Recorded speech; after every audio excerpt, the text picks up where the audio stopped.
There's been an accident. The emergency has left you with physical trauma and legal issues to deal with. The bills are piling up, and you're overwhelmed. Where do you turn for legal representation? Hi, I'm Paul Eastep. And I'm Steve Schaefer. We're attorneys practicing right here in your home county of Preston. Centrally located on West Main Street in Kingwood, just across from McDonald's, the offices of Eastep and Schaefer are an easy drive from anywhere in Preston County. You don't have to go outside Preston County to hire a lawyer with the know-how, the experience, and the knowledge to represent you fairly in a serious personal injury matter. Call us at Eastep and Schaefer at 329-6003 or visit us on the web at www.eastepschaeferlaw.com. From a simple switch, troubleshooting a problem, a new service, to that backup generator that you'll need in times of emergency, Blake Electric can handle all your electrical needs. They have the experience and knowledge to do it professionally and safely and do the job right the first time.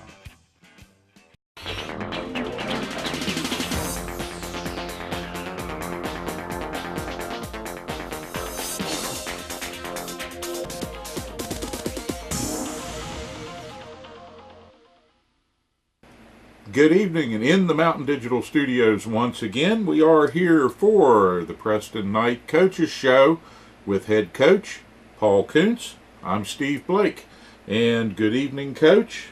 Another cold day in Preston County as we go back into the freezer, but that's not unexpected. No. And we'll get through it. It just plays havoc sometimes with schedules, but this week we managed to keep the schedule pretty much intact.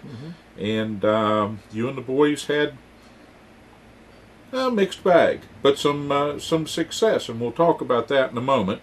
We started out back on the 10th with a loss to Tucker County that probably by rights should have been a win. Close down to the wire, just couldn't get it over the finish line in one piece. And we talked a little bit in our last show about changing cultures and changing some things on your team, and I think the fans certainly saw what that meant.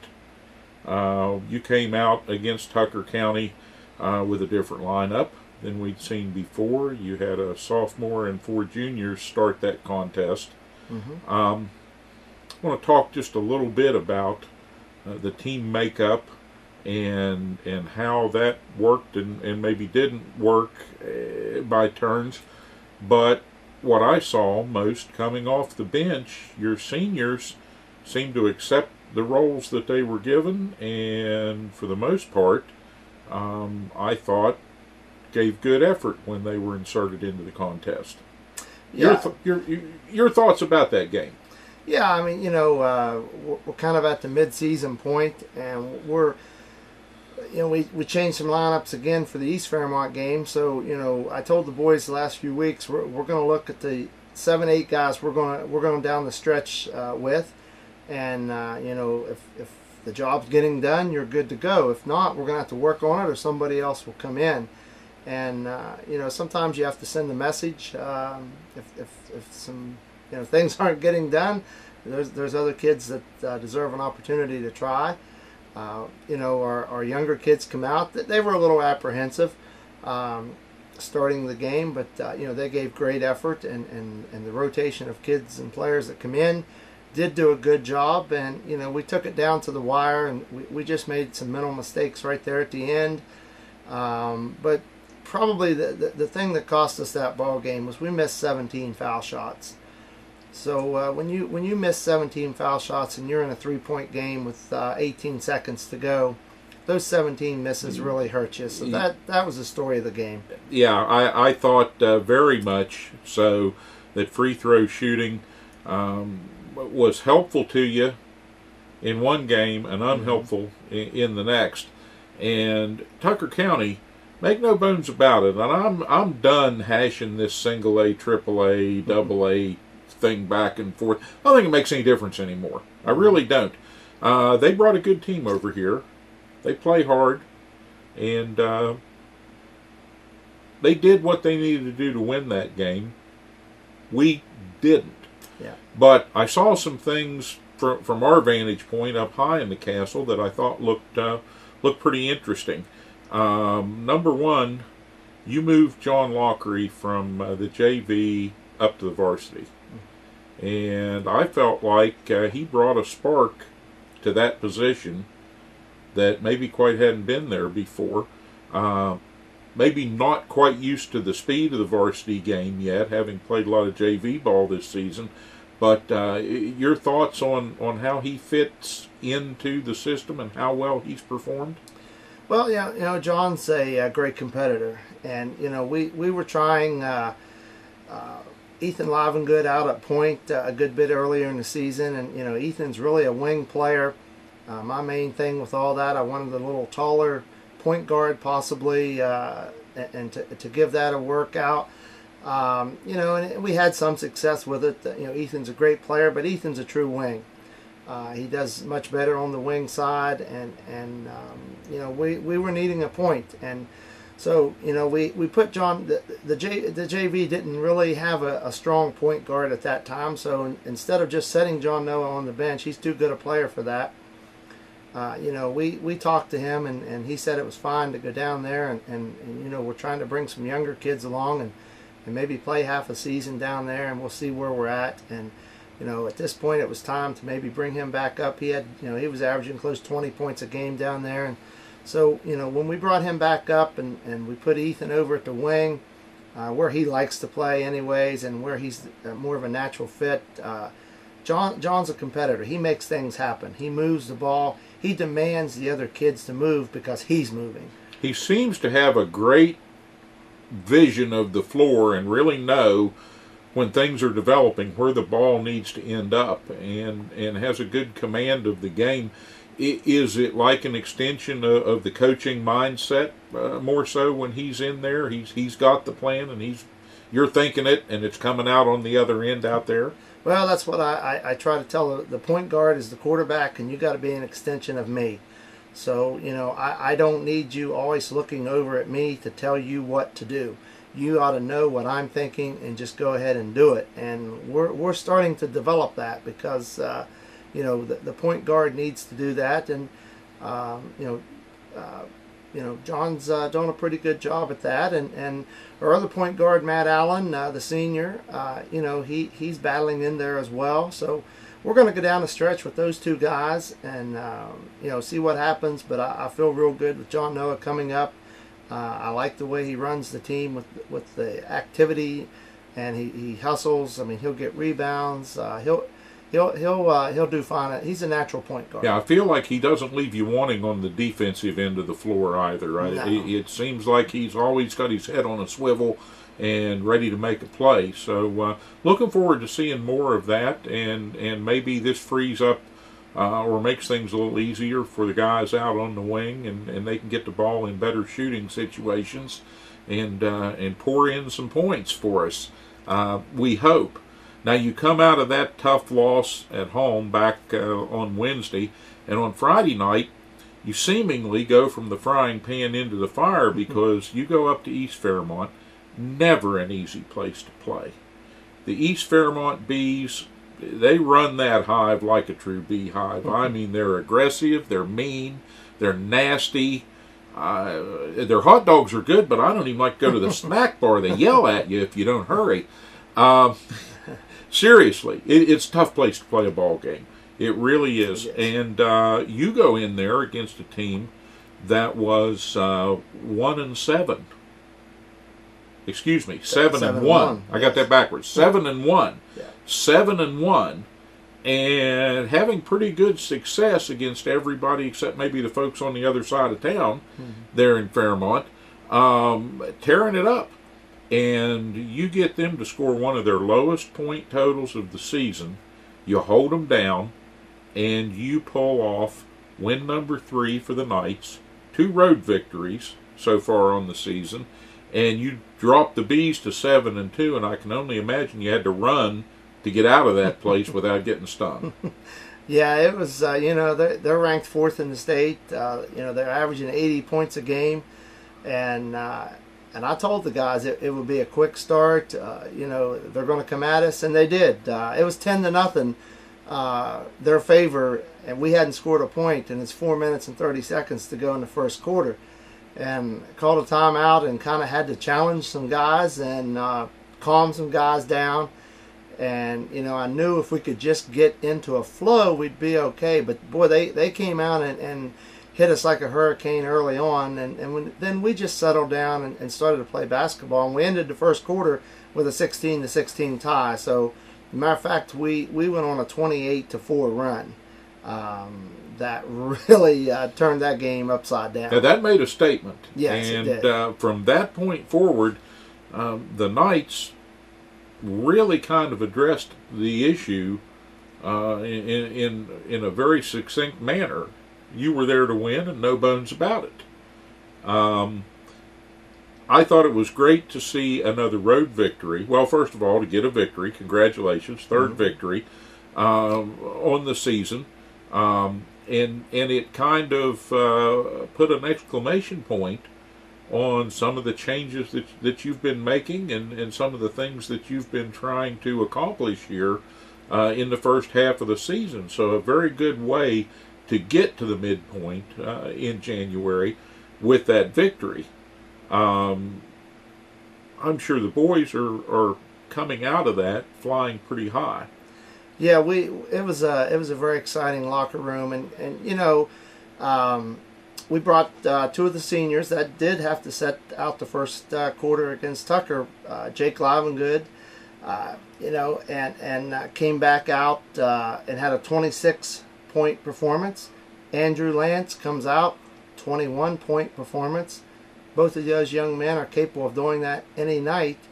And then we started sophomore Nick Smith and our two juniors, John Noah Lockery and Corey Piles, and it clicked. They was up and down and fast breaking, and they know. I told them your starting positions and your playing time from here on out, you're accountable.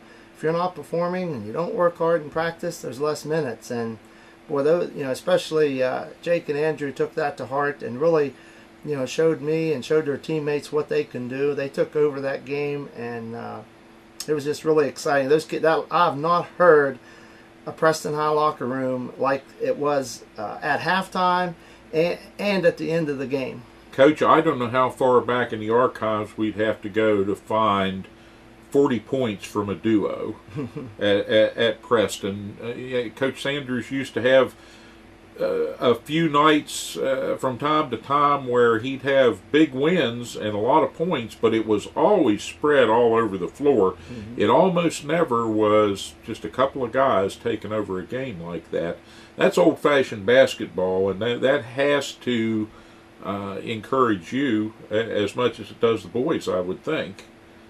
Yeah, I mean, we need that leadership out of our seniors, and when those two stepped up, one of the things I told the guys on the bench, when East Fairmont was up 10-0, their bench was down there going bananas, and I just looked at our guys on the bench and I said, that down there, gentlemen, is what it feels like to win. Okay, so we need some energy from you guys as well. And I tell you what, after that, every time we scored a point, our guys on the bench were encouraging. They were up. Jake got 2 dunks in the game, and one was a monster dunk, and that brought the house down. And our guys were high-fiving. I said, this is what it feels like to win. And this is what I've been talking about, changing the culture. We gotta want to win. And when someone does something good, we got to feel excited about it. Hopefully that's something that carries forward into the upcoming week. And of course, good to see your talented sophomore Nick Smith get back on the floor.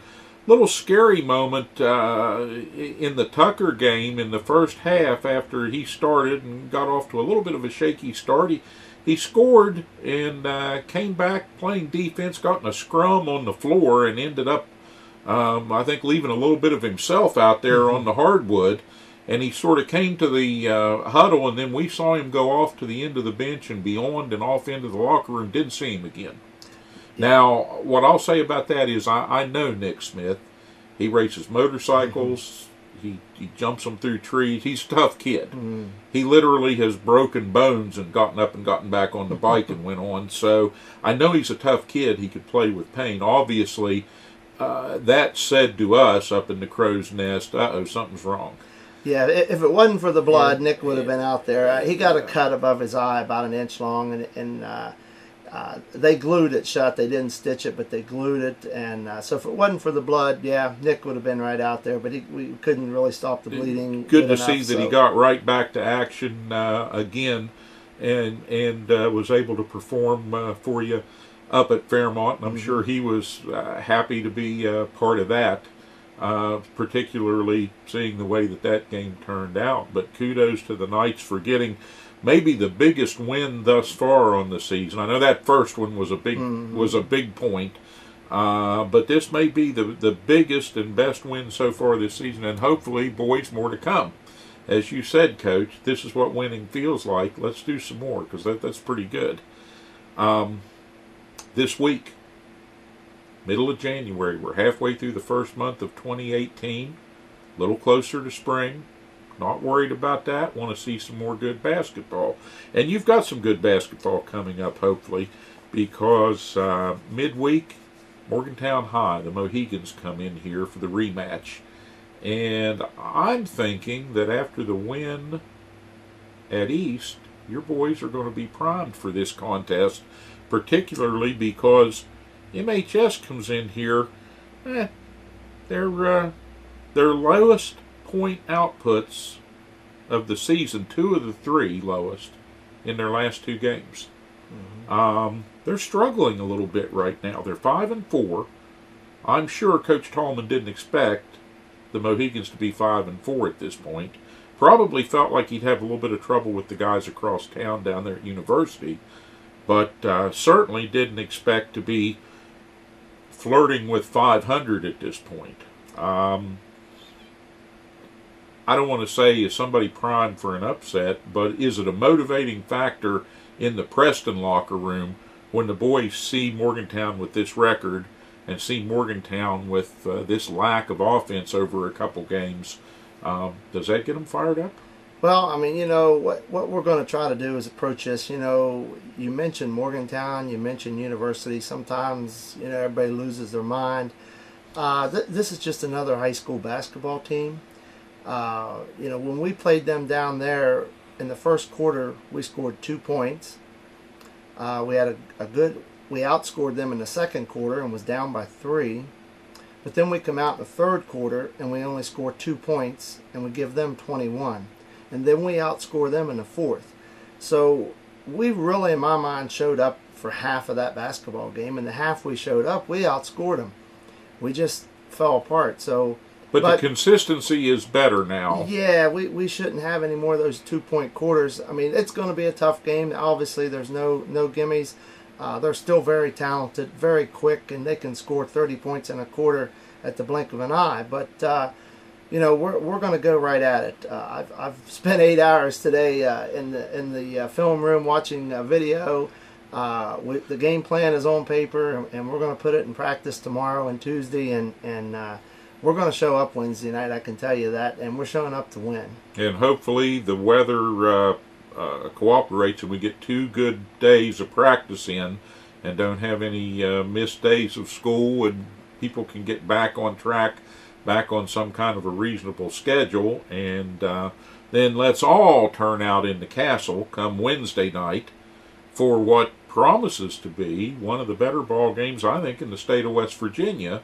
If the Knights, again, show the kind of consistency that you now know they can do. I think it gets easier for you now, Coach. You look at that performance over the last 2/3 of that East Fairmont contest and just say, do that. I know you can do it, so do it. Well, we felt we gave a few away. Well, we've given a lot away, but we're 3-3 in our past 6 games, and we're coming on it. Now, one thing I do want to mention on the Morgantown High game, folks, you can come in and see 3 games. The freshman game is going to be at 4 o'clock. That's followed right. by the JV and then the varsity. And I want to challenge you Preston High basketball fans. we need a sixth man, and we need that gymnasium packed Wednesday night. I want to feed off of that energy. You know, it's tough sometimes playing in front of 100 people where there's not a lot of energy. You know, Morgantown High comes up here. If we can't pack that gymnasium, we're coming off a big win of a number 4 ranked team.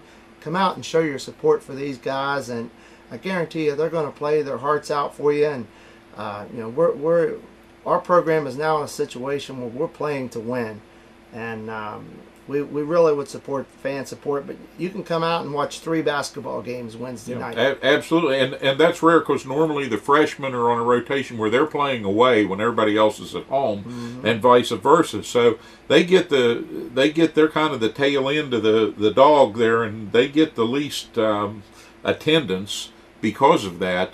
I know 4 o'clock's an early start, but hey, that's what those half sick days are for, folks. That's right. Seriously, get out to the castle. If you can get there early, get there early. Enjoy the freshmen. I know you'll enjoy the JV because they've just been fun to watch all season long, and they're doing well. And then get ready for the big battle on the floor when the varsity gets going, and that's a 7:30 tip-off. Yes. Again, I know we've had a couple early weather-related things, but that's going to be a 7:30 tip on Wednesday evening. And that's going to be a great one. And then, another game coming up this week, and then that's probably the sleeper, maybe the gotcha game if you're not careful, is Grafton comes in. And I say that because Grafton, a little down this year, just got their first victory. They're 1-6 on the campaign, and they're going to come in here. The Bearcats, always a fun team to watch, and they usually have a little bit of, they find 1 tall guy or 2 tall guys down there around Grafton or Pruntytown somewhere, and they bring some talent.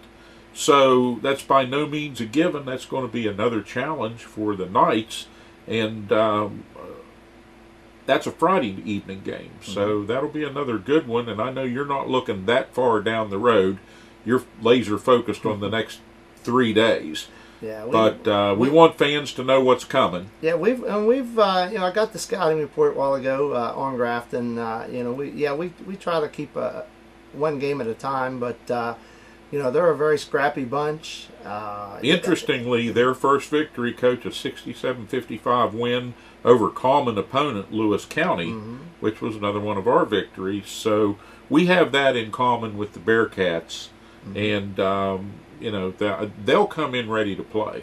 Well, it's a Big Ten matchup, and I told our guys one of our goals was to finish up in the top 4 of the Big Ten, and right now we're at 3-2, and we're in a tie for 4th place. We win that Grafton game, we go up, we will have 4th place and possibly even be tied for 3rd in the Big Ten. So, there's a goal that we can easily still reach, and we have a lot of Big Ten games coming up that we can possibly have success with too. So that's a very important game for us Friday night as well. It is indeed, and again, we want fans to pack the castle. I can't say it enough. Grafton's not that far away. They're going to bring a boatload of people up here, or a busload of people, or several carloads of people. However they get here, they'll get here in force, and we need to counter that and have a good cheering section. I hope the Castle Crazies come back in full force for Wednesday night, and again for Friday. We've been missing those kids a little bit over there. The ranks haven't been quite as full, although the ones who've showed up have been plenty vocal. We need you all. Come out there and pack that section, and hey, you might see yourself on TV on the delayed telecast. And we always try to have a little bit of fun with the Castle Crazies. I want to give a shout out before we're done tonight too, Coach, to your counterpart, Coach Brian Miller's Lady Knights got a big win while you were down at Fairmont swatting the bees. They got a big win over Hedgesville, who came up for a visit.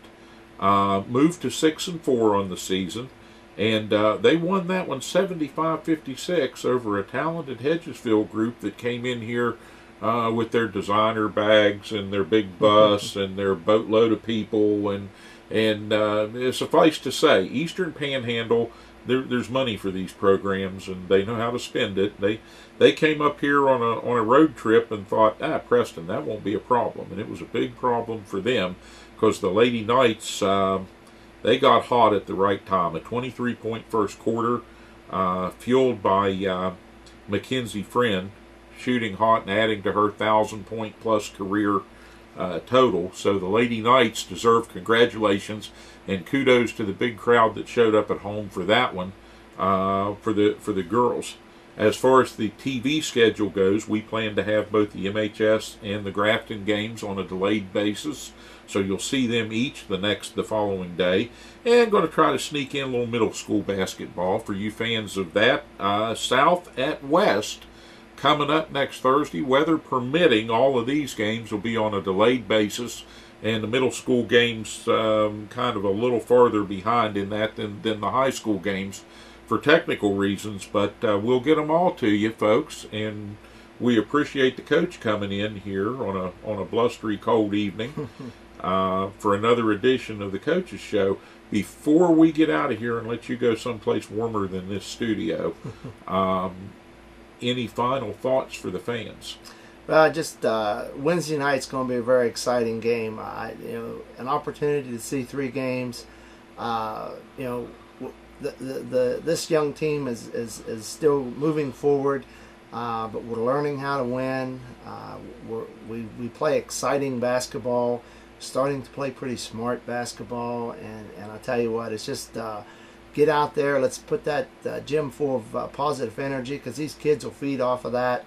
They'll play their hearts out for you. They practice very hard. They deserve a nice fan base for big games, so won't get any bigger than Morgantown High coming into town. All right, well, you heard it here first, straight from the coach, and he knows best what's going on with Preston Knight varsity basketball.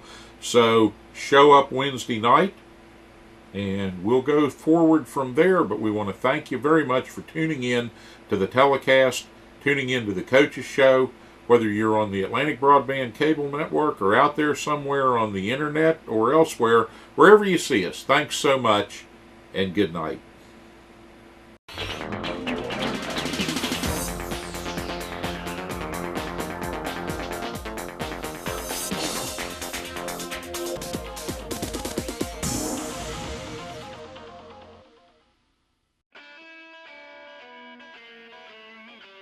From a simple switch, troubleshooting a problem, a new service, to that backup generator that you'll need in times of emergency, Blake Electric can handle all your electrical needs. They have the experience and knowledge to do it professionally and safely, and do the job right the first time. There's been an accident. The emergency has left you with physical trauma and legal issues to deal with. The bills are piling up, and you're overwhelmed. Where do you turn for legal representation? Hi, I'm Paul Estep. And I'm Steve Schaefer. We're attorneys practicing right here in your home county of Preston. Centrally located on West Main Street in Kingwood, just across from McDonald's, the offices of Estep and Schaefer are an easy drive from anywhere in Preston County. You don't have to go outside Preston County to hire a lawyer with the know-how, the experience, and the knowledge to represent you fairly in a serious personal injury matter. Call us at Estep and Schaefer at 329-6003 or visit us on the web at www.estepschaeferlaw.com.